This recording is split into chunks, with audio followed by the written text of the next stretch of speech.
The gospel lesson this morning is from the Gospel according to St. Matthew, 13th chapter, verses 31 through 33 and 44 through 52. Listen to God's word for you. Another parable he put before them, saying, "The kingdom of heaven is like a grain of mustard seed, which a man took and sowed in his field. It is the smallest of all seeds. But when it is grown, it is the greatest of shrubs and becomes a tree, so that the birds of the air come and make nests in its branches." He told them another parable. "The kingdom of heaven is like leaven, which a woman took and hid in 3 measures of flour, till it was all leavened.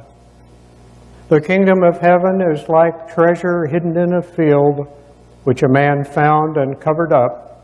Then in his joy he goes and sells all that he has and buys that field. Again, the kingdom of heaven is like a merchant in search of fine pearls, who, finding one pearl of great value, went and sold all that he had and bought it. Again, the kingdom of heaven is like a net which was thrown into the sea and gathered fish of every kind. When it was full, men drew it ashore and sat down and sorted the good into vessels, but threw away the bad. So it will be at the close of the age. The angels will come out and separate the evil from the righteous and throw them into the furnace of fire. There men will weep and gnash their teeth." "Have you understood all this?" They said to him, "Yes." And he said to them, "Therefore every scribe who has been trained for the kingdom of heaven is like a householder who brings out of his treasure what is new and what is old." This is the word of the Lord. Thanks be to God.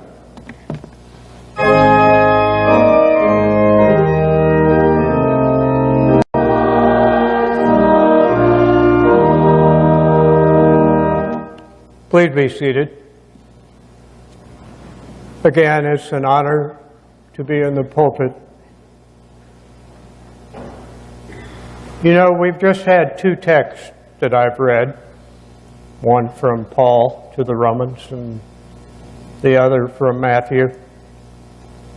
And it just brings up the point that when we're listening or reading God's Word, we all have different filters through which that goes. And so perhaps we each derive something different from the text. It's the same when you're preparing a sermon, because that's what you're doing. You're analyzing the text.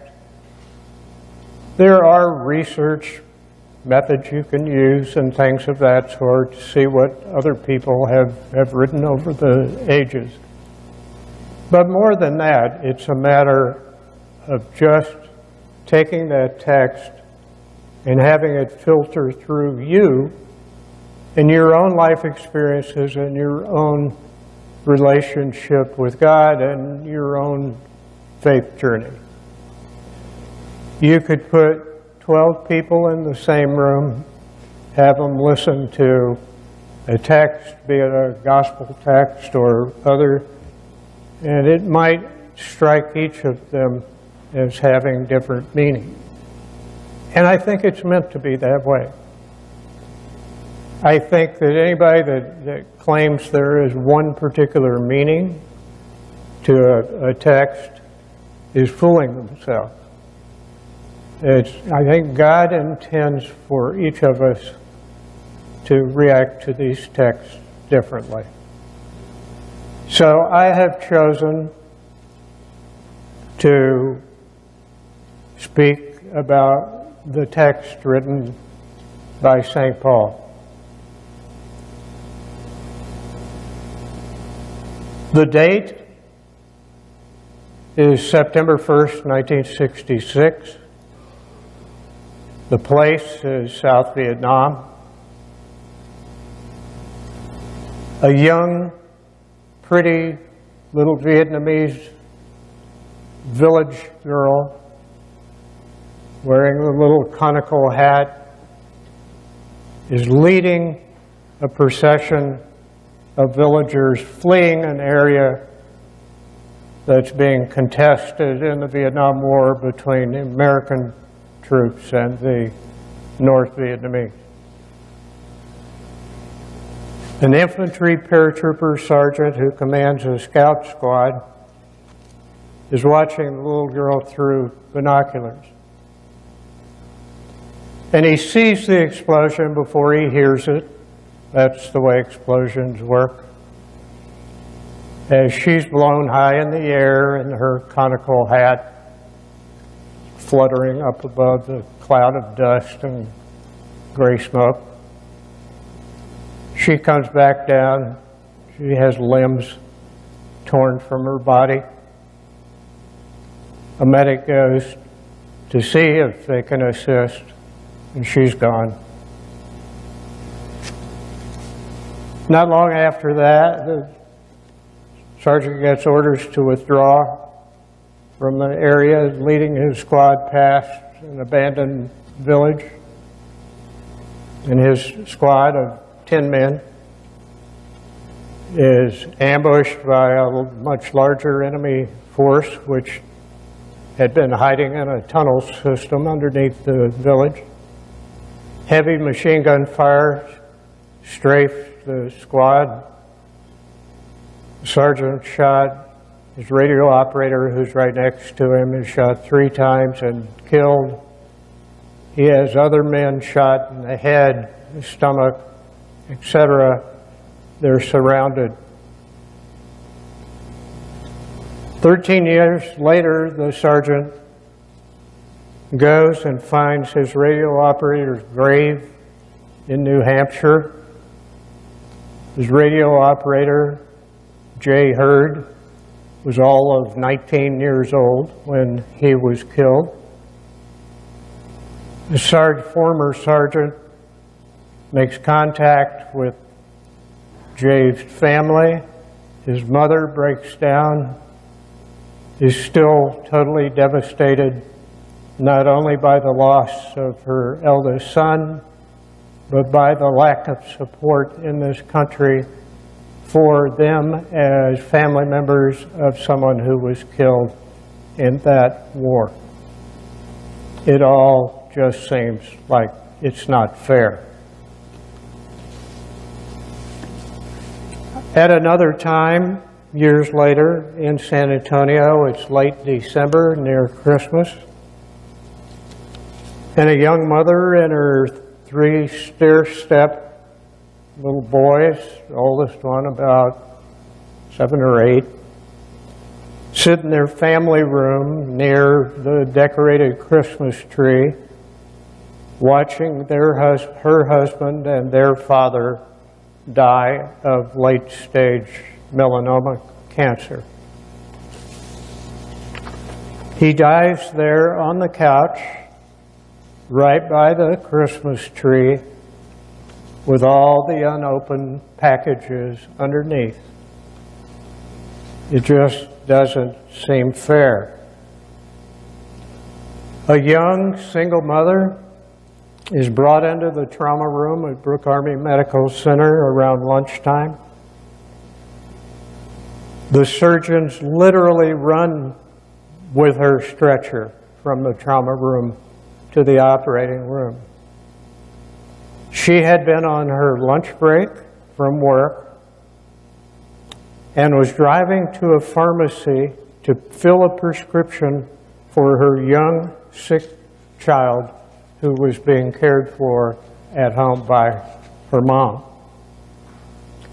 She was stopped in traffic on the access road of Loop 410 between Broadway and Nacogdoches when a large truck exiting Loop 410 at a high rate of speed was unable to stop, hit her from the rear, and then crushed her car into the car stopped in front of her. The young single mother dies on the operating table, leaving her sick child without a mother. The truck driver was unhurt. It doesn't seem fair. These are just examples from my own life, for I was the paratrooper sergeant in Vietnam, the hospice chaplain sitting with the family of the cancer patient, and the hospital chaplain at BAMC, watching what was happening to the young mother. There are many other things that I have witnessed or been part of in my life, but these events have always remained with me as examples of what seems fair in life and what does not. We humans have an innate sense of what's fair and what isn't. Listen to very young children and hear how often they say, "It's just not fair." We want fairness. We especially want ourselves and people we care about to be treated fairly. But just what is fairness? Well, the dictionary defines fairness as marked by impartiality and honesty, conforming with established rules and following a standard of what is right or proper. But even when we can't precisely define it, we all seem to know when something is fair or not. In the Bible, in the book of Job, if you read it, Job certainly had reason to question whether or not life was treating him fairly.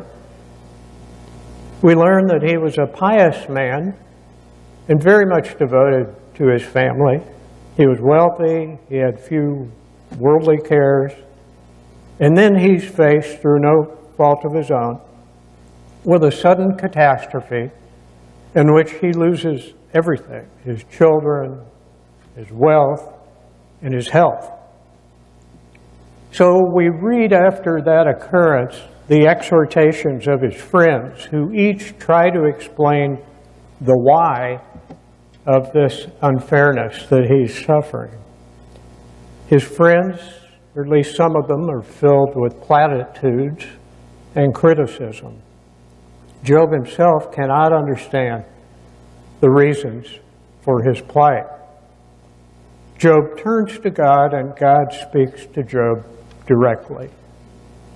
Job accepts that God is sovereign over all that is and renounces human words and wisdom. Job rejoices in his experience of God and places full hope and trust in him, foregoing the desire to seek specific answers to questions concerning the reason for human suffering and why a loving God would allow it. We see through Job that not only are the reasons for some things in life unknowable by us, but also that the concept of fairness is one of our own doing, and it's highly individualized.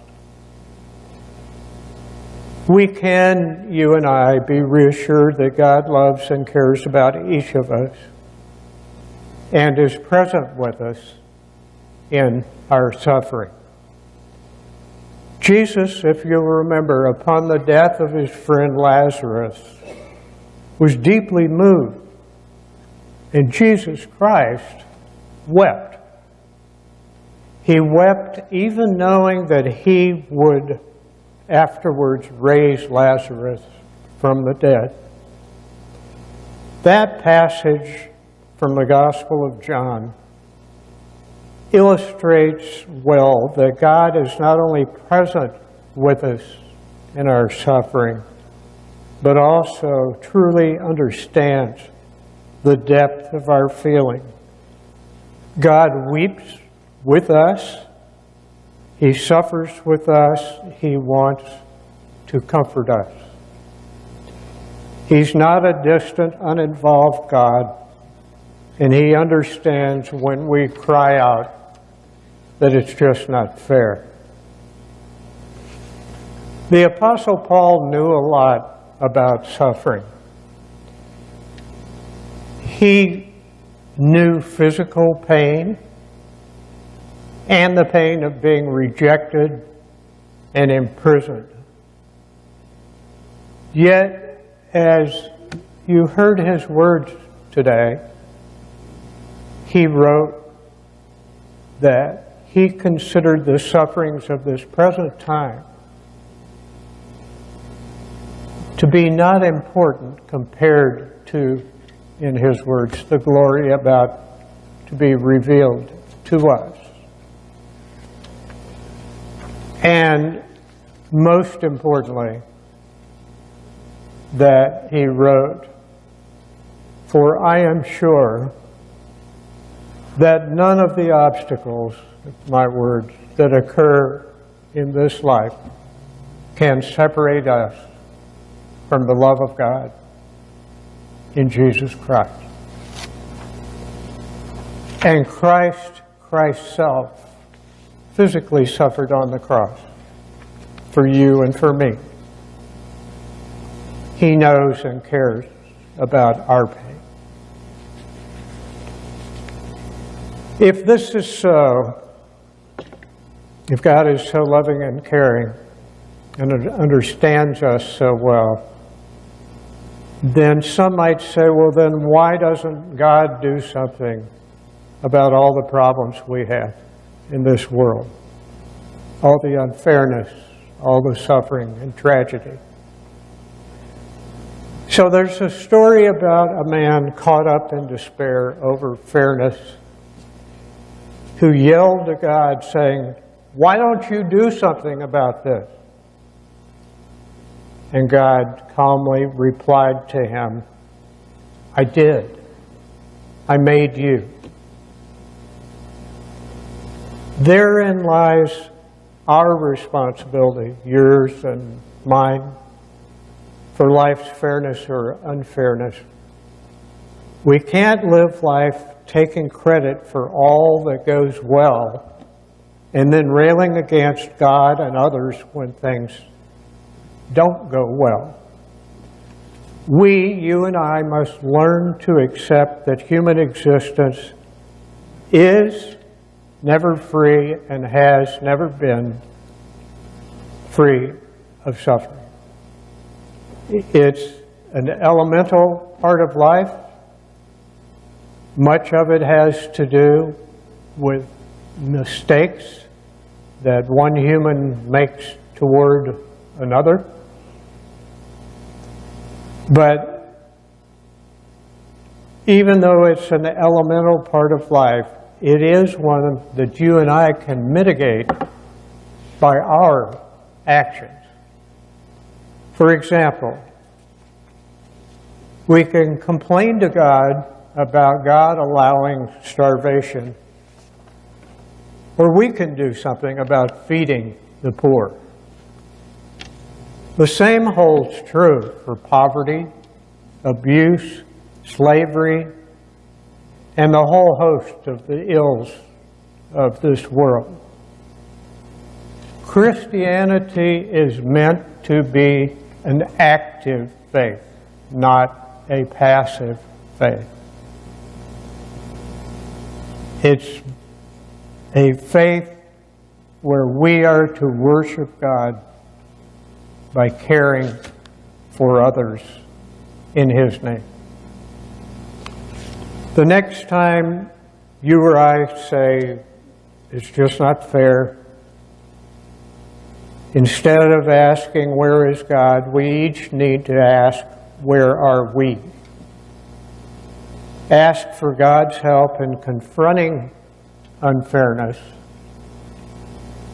Perhaps in doing so and taking action, we will also fulfill God's purpose for our own individual lives. Even in despair over seeming unfairness, we must each trust in His loving presence and in His purpose, for in some things only He has the answer. In the name of the Father, the Son, the Holy Spirit. Amen. And now